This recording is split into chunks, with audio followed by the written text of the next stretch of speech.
Okay, let's do this. Let me try this again. Hi there, welcome to the archives. So, I tried to record a video earlier, but I'm gonna try to do a different one just because I got dressed. I wasn't dressed before, and I'm not allowed to swear publicly, and I swore. And so let's try this again.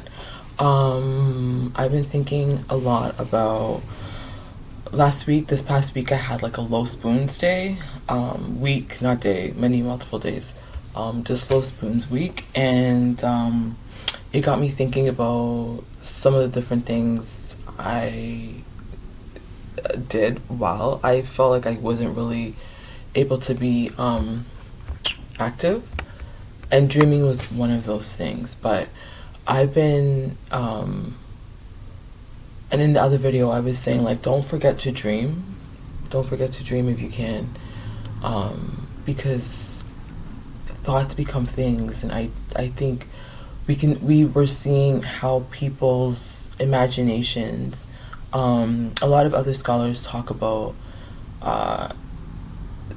this, like, white psychosis, and how the most delusional fears end up becoming material, like our material consequences, right? And it's Pride Month, and I was thinking about the LGBTQ community, specifically in Ghana, right? Because I think sometimes it can get, for those on the periphery, not those for those in the center, and the center, I mean, those are usually centered, right? So like for heterosexuals, for instance, for those who are heterosexuals, I didn't use blush. I was like, why do my cheeks look like that? Sorry, I got distracted. I never put on blush. I didn't even finish getting ready. Okay, sorry. Train of thought. It could be so easy to forget that, like, it's not just a debate, right? It's not just back and forth. It's not necessarily discourse alone, right? It's not just we could agree to disagree. There are material consequences for people. People are dying. People are being murdered. That indigenous man in the United States was just literally shot dead in front of his house that people burned down, saving his partner's life, while they were crying because their dog was murdered.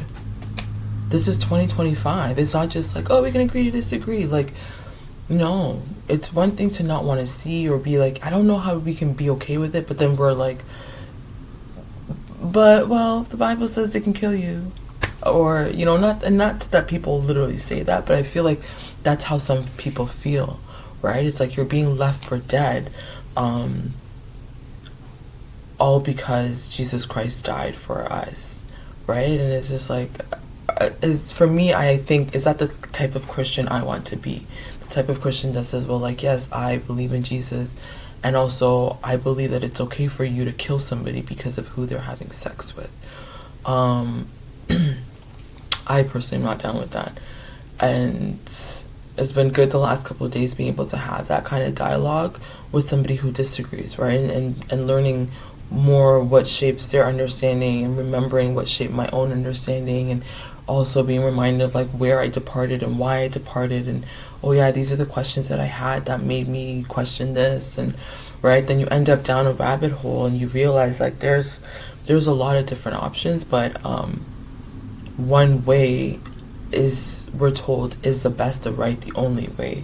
And I personally, as somebody who likes to disrupt the binary and recognizes that multiple truths, or there's so much option, and that is one of the things I recognize. Is I have a tattoo of a seahorse because the seahorse reminds me that they lied to me, right? They said in nature, God has made everything perfect, and God has only made a man and a woman, and that is it, and they don't cross, and that's mental illness.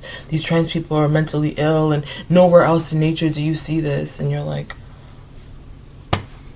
they don't expect you to go into nature to ask the questions, because if you do, you actually find out that nature is very queer, right? There are things in nature that will be one gender and transform into a different gender. There are things in nature that don't have a gender. They're both genders, right? And I'm not talking about intersex people. I'm talking about like outside of the human race. In nature, in plant and wildlife, it's very queer. And the seahorse to me is one of the queerest, right? And so my love for the seahorse specifically, I consider I've started a paper around my love for seahorses a couple years ago. I never finished it, but I have this idea of like seahorse galdem, right? And to me, a seahorse galdem is a type of person, femme, woman, girl, who says I'm gonna challenge things a little bit, right? My favorite quote is, "And only the impossible can make me still." That's one of my favorite quotes. And only the impossible can make me still. And the reason why I love that is because it reminds me of the Bible. And right? For Jesus, all things are possible. That's one of my favorite things about Christ. It's like all things are possible? Huh. Right? So the idea of the impossible is just so fascinating to me. I've always loved it.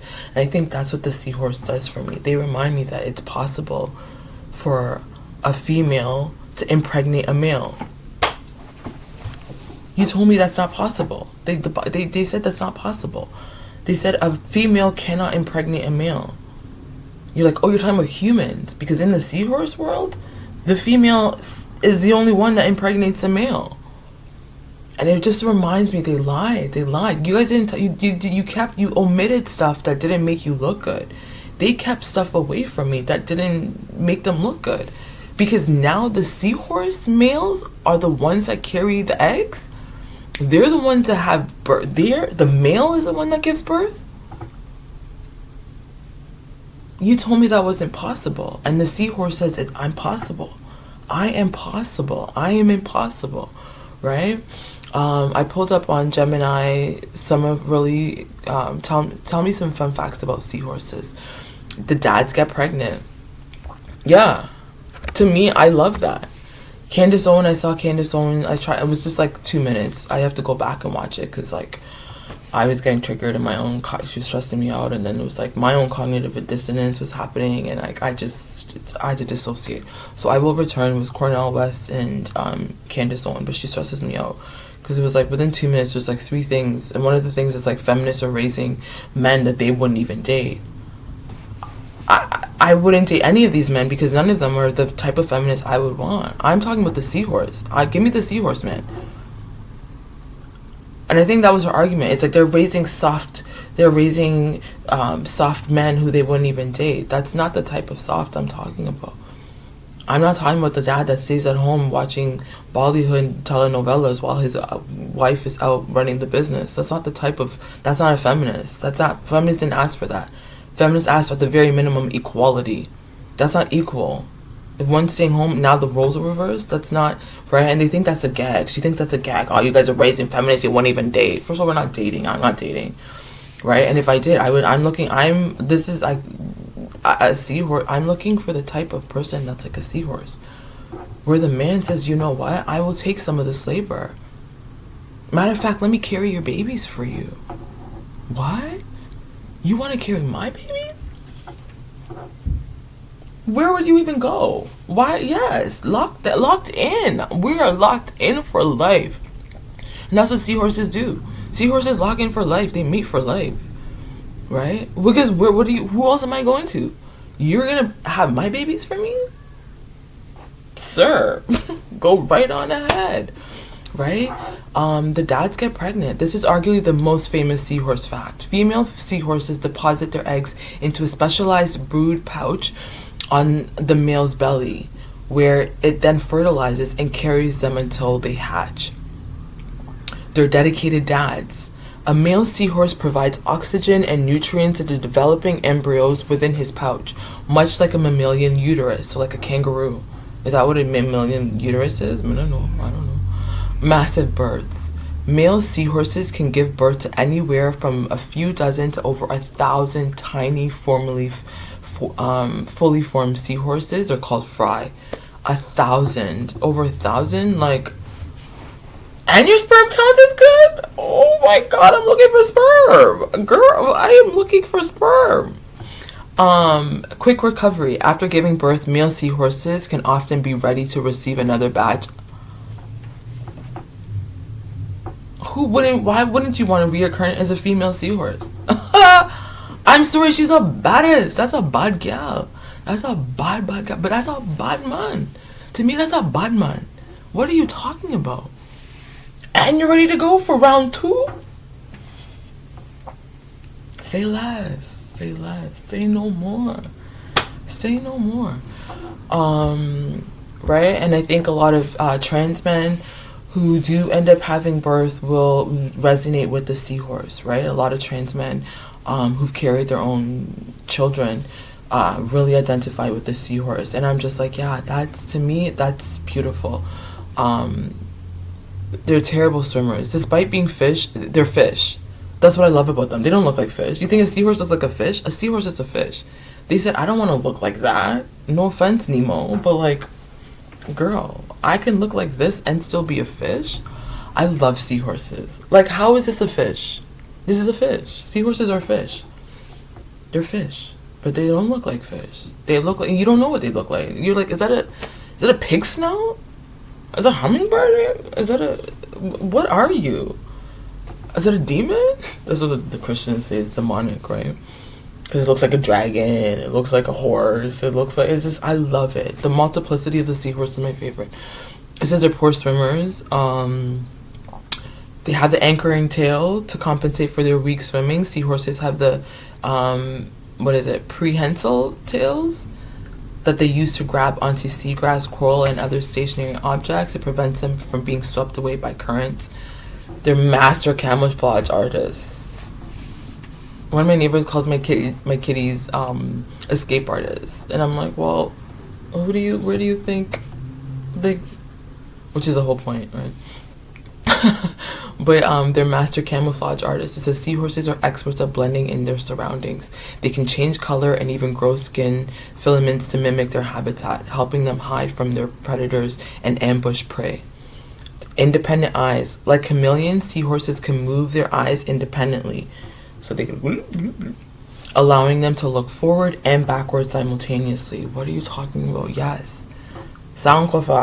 I want to see what's going on behind me. Because the stuff you can see that's important.